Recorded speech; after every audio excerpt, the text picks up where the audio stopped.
Hier, petit village et aujourd'hui, chef-lieu de sous-préfecture. Bienvenue à Akpassanou, localité dans le département de Ouélé, région de Lifou.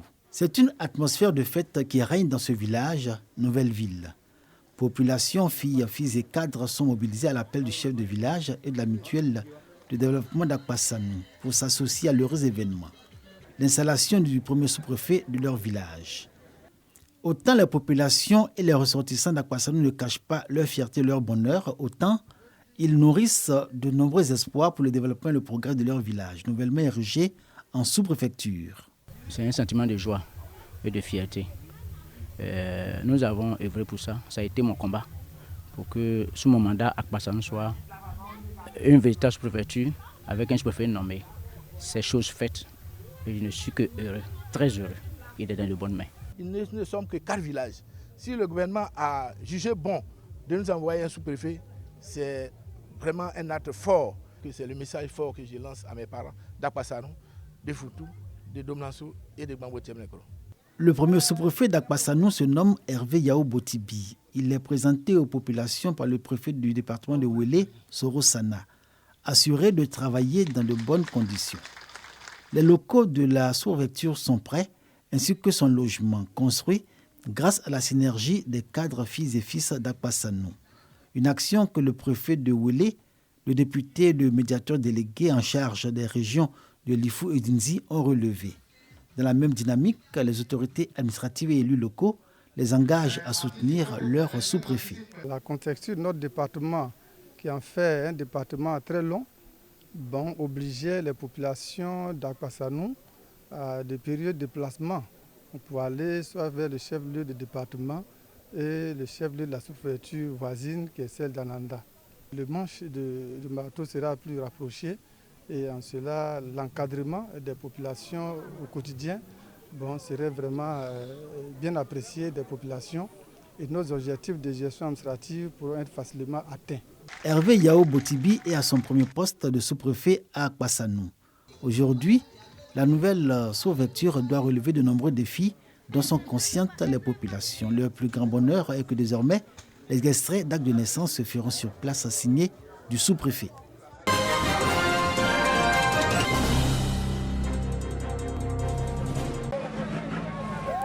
Le concours de salubrité est lancé dans les villages et quartiers des sous-préfectures d'Issia.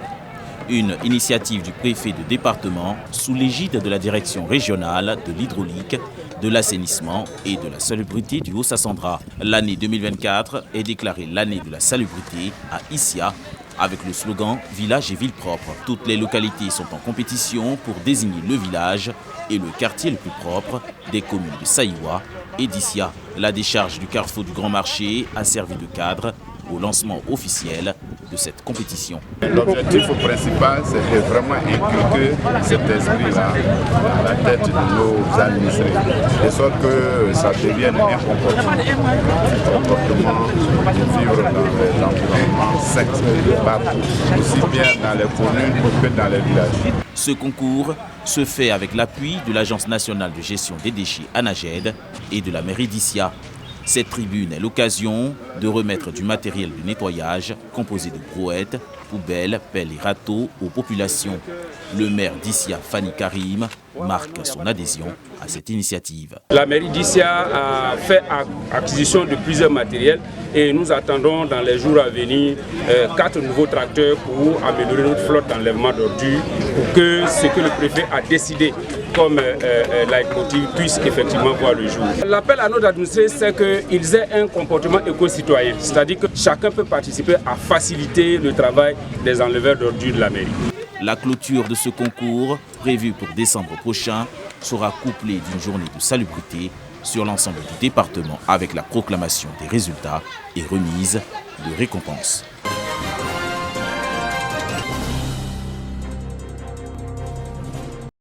L'éducation, les infrastructures routières, l'électrification et l'adduction en eau potable demeurent les priorités du conseil régional de Lifou.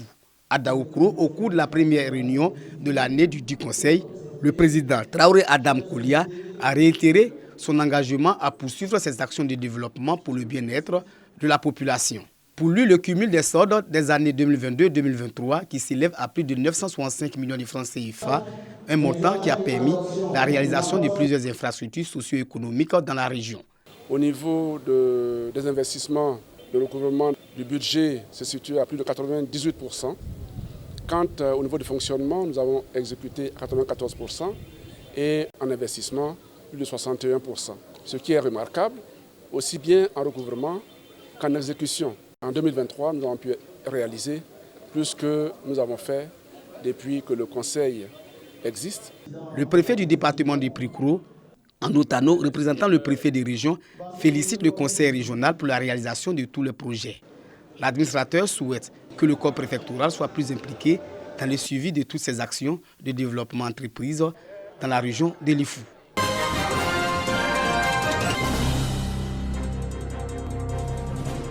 Agueyaokro, village de la commune de Bouaké. Le conseil régional de Gbeke se préoccupe de la santé des femmes qui y vivent. La maladie combattue par le conseil régional dans cette localité est la fistule obstétricale. Chargés de la sensibilisation, les agents de l'association ivoirienne pour le bien-être familial, AIBF, instruisent et lèvent le tabou autour de cette pathologie. Les femmes qui sont malades sont rejetées et deviennent un cas social.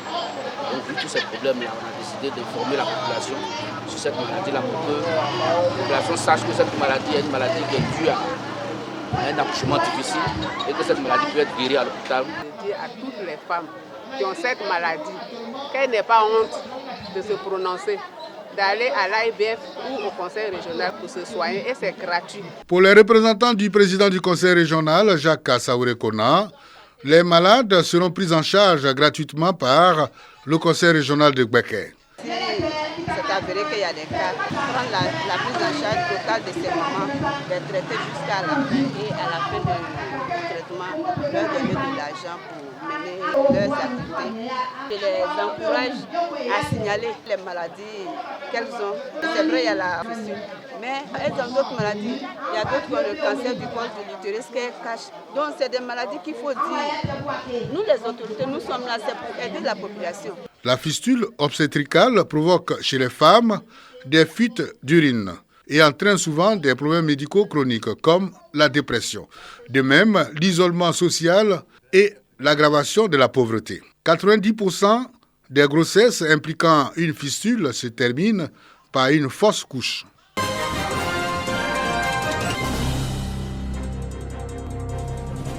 Revenir sur ses pas dans son ancienne école pour récompenser les meilleurs élèves. Tel est l'objectif de la présence du bureau de l'amicale des 3 arts au groupe scolaire annexe du CAFOP de Daloa. Ces anciens élèves sont venus les bras chargés de présents composés de fournitures scolaires, de tenues scolaires et d'un soutien financier pour les 3 majors du CM2. Ces anciens qui, il y a 2 ans, ont offert des tables-bancs au groupe scolaire ont profité pour rendre un hommage à Bena Achitechi, qui a été leur enseignant au CM2 il y a 35 ans. Merci aux enseignants ou les maîtres pour l'effort incommensurable qu'ils abattent, le sacerdoce et le don de soi qu'ils démontrent au quotidien pour assurer la continuité de la connaissance et du savoir pour la formation des écoliers afin de devenir des modèles de référence dans notre société. Saluant le geste de l'amicale, les responsables locaux de l'éducation nationale ont exprimé leur gratitude. On voudrait que vraiment à travers ce don, avec la fête de cette journée d'excellence, que cela soit pratiqué presque dans toutes les inspections, que les autres anciens qui ont fréquenté dans les autres écoles suivent l'exemple des 3 assurés de l'annexe CAFOP. Les parents d'élèves et les élèves récipiendaires ont également exprimé leur reconnaissance tout en appelant les autres anciens élèves à rejoindre l'amicale. L'amicale des anciens élèves du groupe scolaire annexe du CAFOP a été créée en 2021. Elle entend consolider entre ses membres les liens de fraternité.